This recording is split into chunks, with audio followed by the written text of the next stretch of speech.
si Rica May D. Marbebe. Nakatira po ako sa Sitio Soriano, Catalunan Grande, Davao City. Ako po ay isang simpleng estudyante lamang na naghahangad na makamtan po yung mga pangarap ko sa buhay.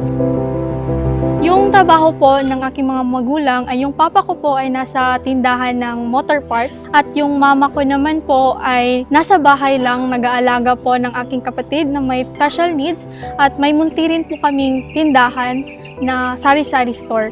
Pagsugod na magtanong og gulay kada Domingo mo adto mi sa SDR kay maghagbas, maglimpyo, magwa og dahon sa saging, bisag ulan init giagwanta na mo kay para makadagdag kita sa mong pamilya. Yung sweldo po ng aking father ay sapat or kinukulang pa para sa pangangailangan namin sa pang-araw-araw at sa pang-maintenance po ng aking kapatid.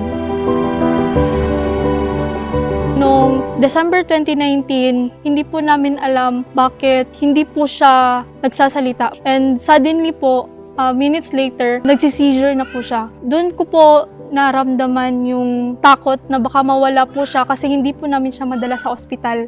At hindi ko po na gusto makita yung kapatid ko na nahihirapan at yung nag-aagaw po siya ng buhay. Doon ko po nalaman kung paano po kahirap yung nandito lang po kami sa bahay, hindi po namin siya matulungan kasi wala po kaming pera. At hindi po namin siya madala kasi wala po kaming modes of transportation na para madala po siya sa hospital.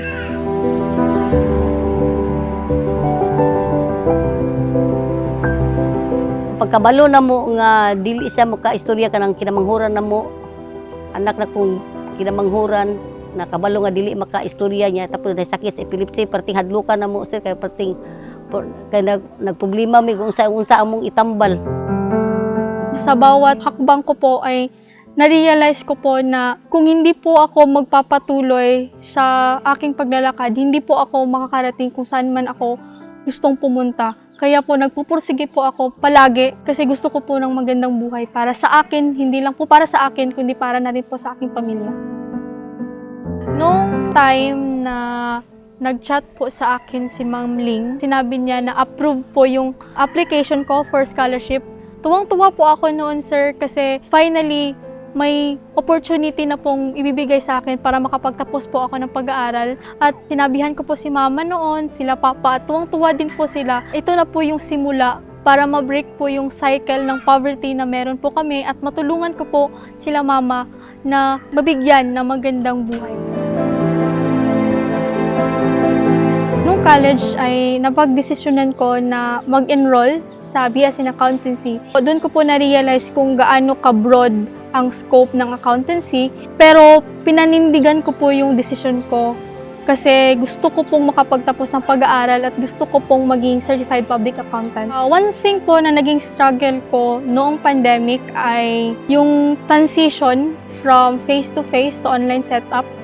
Unang-una po ay yung kakulangan ko sa gamit kasi wala po akong laptop noon at yung cellphone ko lang po yung pinagtsatsagaan ko para mag-attend ng mga online classes, mag-take ng exams and quizzes. Pangalawa po ay yung signal kasi pahirapan po kasi kaming kumuha ng signal dito kasi yung location namin is nasa low-lying area.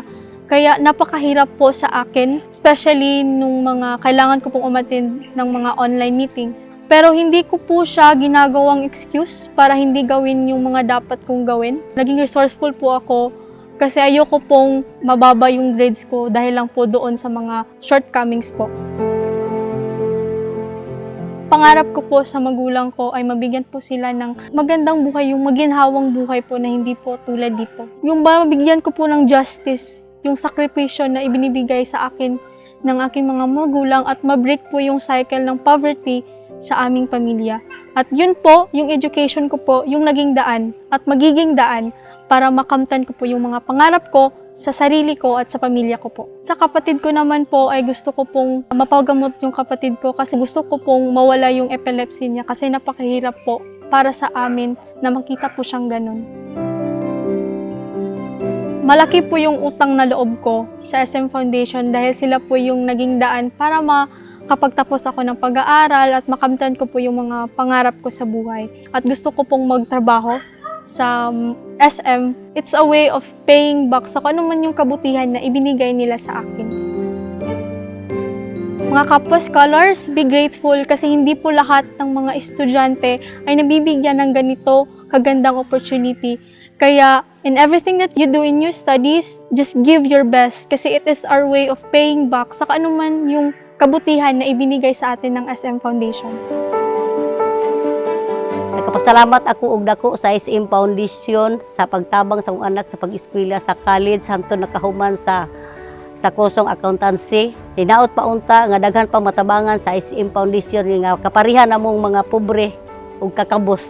Daghan salamat kaayo sa SM Foundation. Taos puso po akong nagpapasalamat sa SM Foundation at sa C Family sa kabutihan na ibinigay nila sa akin at sa pagkakataon na ibinigay nila sa akin para makapagtapos ako at makamtan ko po yung aking pangarap sa buhay.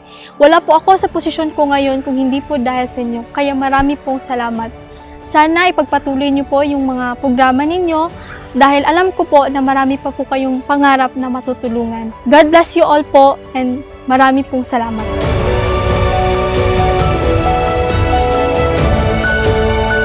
I am Rica May D. Marbebe, a graduate of Bachelor of Science in Accountancy from University of Mindanao, and I'm proud SM Scholar.